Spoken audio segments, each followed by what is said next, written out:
Shalom Aleichem Mishpachim. We're in a new Torah reading of the week, the sixth Aliyah in the Torah portion of Vayigash in the book of Genesis, Breshit. This is with Onkelos' translation, Targum Onkelos. All right, we're starting with chapter.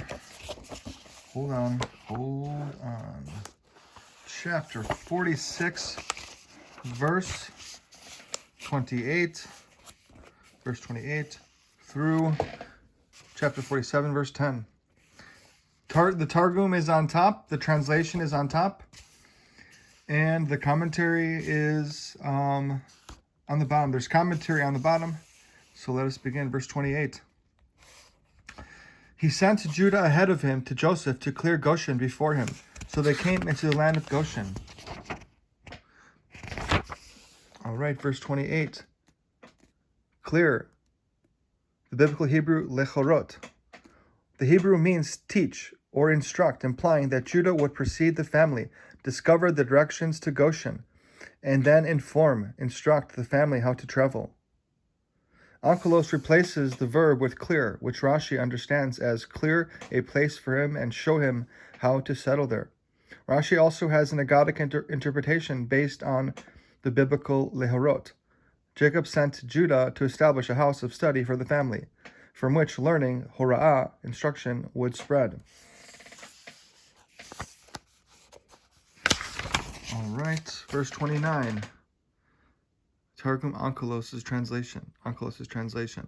Joseph harnessed his chariot and went up to Goshen to meet Israel his father. He appeared before him, fell on his neck, and wept on his neck very much. Verse 30. Israel said to Joseph, "If I were to die now, I would be comforted, since I have seen your face, since you are still alive." All right, verse 29. Harnessed his chariot. Although he was a royal, Joseph performed the task himself to show honor to his father. Or it means that he commanded his servants to do so. Fell on his neck. Nachmanides insists that it was Jacob who fell on Joseph's neck. He argues that Jacob did not recognize his son when he first spied him from a distance, because Joseph was decked out in royal splendor. However, when Joseph appeared before him, that is, when Joseph came close to his father, Jacob recognized him, and in a spurt of surprise and affection fell upon his son's neck with enormous love and cried profusely at seeing him after an absence of 17 years. Most commentators disagree with Nachmanides, coupling their interpretations with a comment upon the Hebrew and Aramaic od, literally wept more. Rashi and Rashba maintain that Joseph fell on Jacob's neck and cried very much. Radak and Bechor Schor assert that the adverb od implies time after time, in that Joseph would cease crying and then, when his emotion was aroused, cry again. Chazkuni and the Saadia Gaon agree that Joseph cried, but interpret that more either denotes additional tears beyond those wept on his brothers' necks in chapter 45, verse 15, or that it modifies the verb fell. Joseph not only fell on his father's neck, but od also wept there. Rashi and Radak quote a late midrash that elaborates why Joseph and not Jacob reacted. Jacob was involved in reciting the Shema, the later affirmation of Judaism. Hear, O Israel, the Lord is our God, the Lord is one. Verse 30. If I were to die now, I would be comforted. The biblical translation in English is, I will die at this time. Our Targumist substitutes 7 Aramaic words for the 2 truncated and ambiguous Hebrew ones. The Aramaic implies that Jacob is now calm and can state unemotionally that he is now satisfied with life and willing to die. Radak and Bechor Schor are similar. They introduce Jacob's statement with 3 Hebrew words. I am not concerned if I will die at this time, since I have seen your face. Alive. The Hebrew word is chai, alive, which is alive. Aramaic is kayam, endure. All right, verse 31. Joseph said to his brothers and his father's household, I will go up, tell Pharaoh, and say to him, my brothers and my father's household, who are in the land of Canaan, have come to me. The men are shepherds of flocks. They have always been men who are owners of herds. They brought their flocks, their cattle, and all that is theirs with them. All right, verse 31. Household. The Targumist does not insert the clarifying people here as in chapter 45, verse 2 and elsewhere. This may be because he is not always consistent, or as a result of a scribal error. Verse 32. Men, owners. Onkelos has both a literal and an explanatory rendering of the Bible's men, providing an uncharacteristic insertion of two variants. This is a phenomenon of duplication that is found infrequently in the Targum. It is most likely the result of overzealous scribes who improperly and perhaps arrogantly decided to improve upon the Aramaic text that they were copying, a literary tragedy that was unfortunately also perpetrated against non-Targumic ancient documents.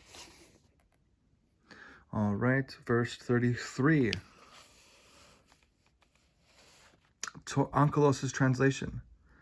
Now, when Pharaoh summons you and asks, what is your occupation? You should reply, your servants have been men who are owners of herds since our youth, until now, both we and our fathers, so that you may dwell in the land of Goshen, for the Egyptians keep all shepherds of flocks at a distance.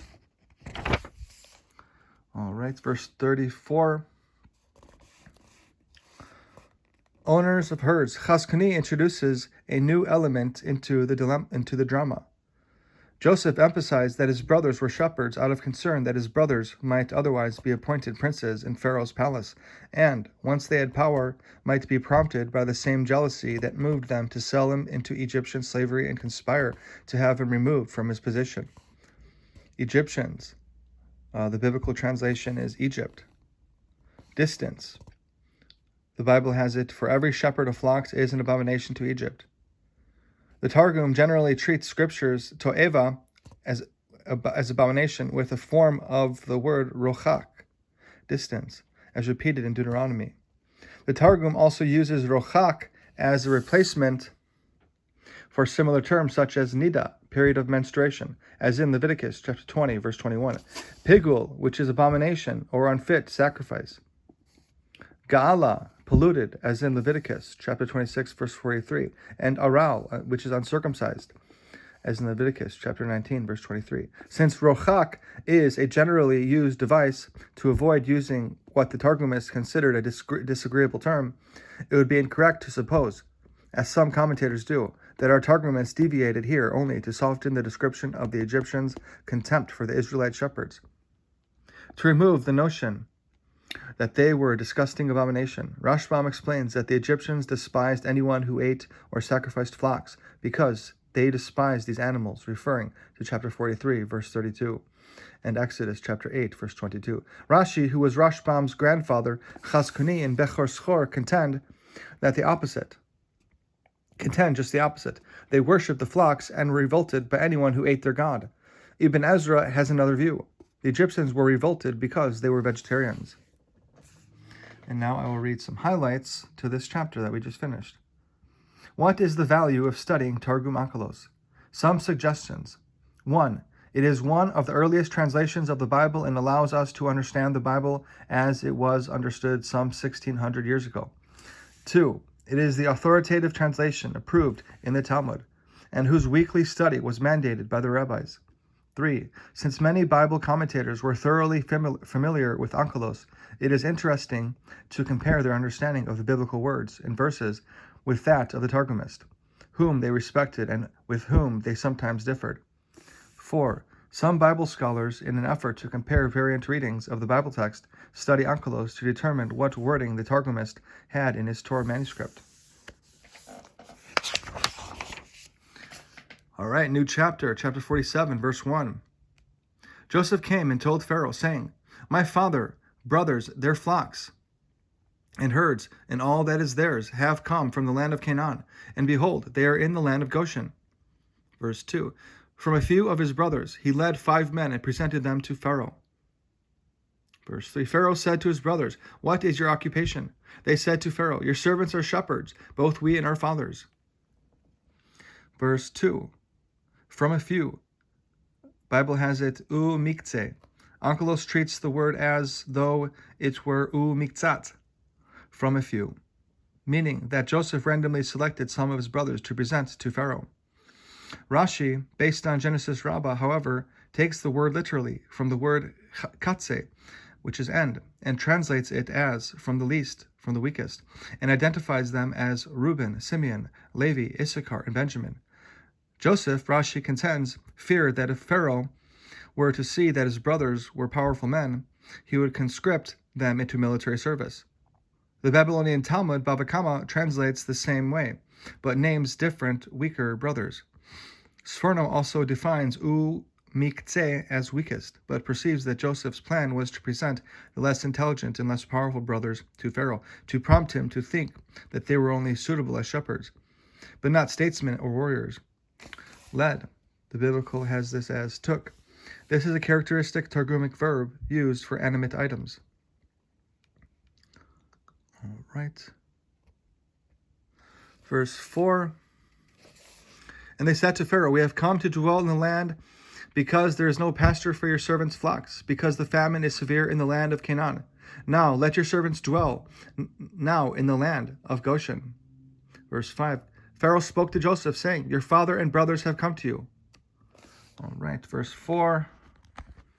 Commentary. The land. The Saadia Gaon substitutes your land for Scripture's the land. The former is implied, but not supplied by our Targumist. How is it possible that Egypt had pasture land when the famine struck Egypt just as it did Canaan, and there was no pasture land in Canaan? Nachmanides supposes that the Canaanites had no grain storehouses from which to draw food and were driven, like animals, to forage grass for sustenance, thus depleting the pasture land. It is also possible, Nachmanides continues, that Egypt had pasture land because it was built on the banks of the Nile and had canals that irrigated the land. Now, the brothers stressed that their petition to dwell in Egypt was for a temporary stay, for they planned to return home when the famine ceased. Verse 5, have come to you. Nachmanides imagined Pharaoh telling Joseph, your family descended to our land because of you, therefore you are responsible for them. Verse 6, Onkelos' translation, the land of Egypt is before you. Settle your father and brothers in the best part of the land. Let them dwell in the land of Goshen. Now, if you know that there are strong men among them, appoint them chiefs over my herds. Verse 6. In the best part of the land, let them dwell in the land of Goshen. Scripture literally reads, in the best part of the land, settle your father and your brothers, let them dwell in the land of Goshen. Neither the Hebrew nor the Aramaic has punctuation. Where should a comma be placed? Chazkuni places it after father, and understands that Pharaoh advised Joseph to separate Jacob and his sons. Jacob, Chazkuni writes, was elderly and desired nothing more than rest in salubrious surroundings, namely, the best part of the land. But the brothers who required pasture land needed to settle elsewhere, in Goshen. Chazkuni was not troubled by the Masoretic musical cantillation that punctuates the verse as we translated it. He cites in Judges chapter 5, verse 18 as another example where the cantillations do not determine what he considers proper punctuation. Since Onkelos is not punctuated, the Targum can be translated either way. Strong men. The Bible has this chayil. Onkelos has this de chila, fearful or powerful. Rashbam also understands Scripture's chayil as men who are worthy of power and rulership. But Rashi and Radak have skilled as shepherds. Verse 7, Onkelos' translation. Joseph brought Jacob his father and presented him to Pharaoh. And Jacob greeted Pharaoh. Verse 8, Pharaoh said to Jacob, how many are the days of the years of your life? Jacob said to Pharaoh, the days of the years of my sojourns are 130 years. Few and bad have been the days of the years of my life, and they have not attained the days of the years of the lifespans of my fathers in the days of their sojourns. Verse 10, Jacob greeted Pharaoh, and then went out before Pharaoh. All right, verse 7. Greeted. The Hebrew and Aramaic verb birech could mean blessed or greeted. The latter is preferred by the Saadia Gaon, Radak, and Rashi. However, Nachmanides senses that it is improper for commoners to greet a king, but proper for an old man to bless him. Verse 8. How many?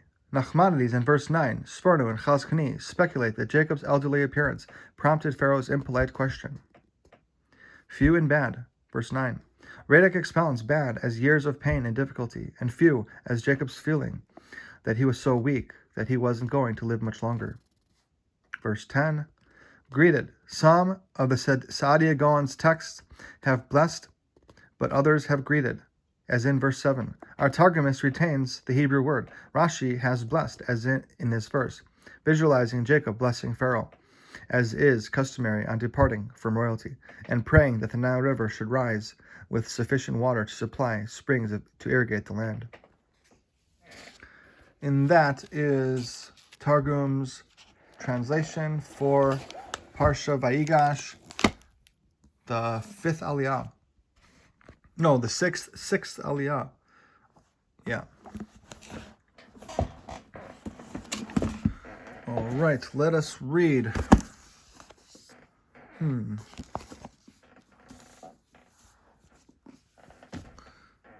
I have my Sefer, my Daily Wisdom Sefer. This is Wisdom of the Lubavitcher Rebbe.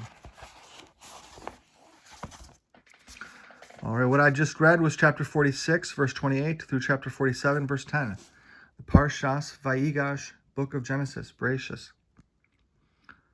In advance of his arrival in Egypt, Jacob sent Judah to prepare a yeshiva, a place where he and his descendants could devote themselves to the constant study of the Torah. When Jacob arrived in Egypt, Joseph presented him to Pharaoh, and Jacob blessed Pharaoh. The title of his daily wisdom on the Parshiot is called Gratitude. Jacob blessed Pharaoh. We are taught that Jacob blessed Pharaoh that the Nile River would overflow and irrigate the country whenever he approached it. The Egyptians viewed the Nile as the source of their sustenance, and therefore worshipped it as a deity. By blessing Pharaoh that the Nile would overflow only when he approached it, Jacob weakened the idolatrous reverence in which the Egyptians held the river by demonstrating that it was controlled by God. Pharaoh himself, however, proved to be the ultimate ingrate. Instead of thanking God for this blessing, he falsely attributed it to his own powers. This contrasts sharply with Jacob's own response to God's blessings. I, that is, my sense of worthiness, have been diminished due to all the acts of kindness and trustworthiness that you have done for me, your servant.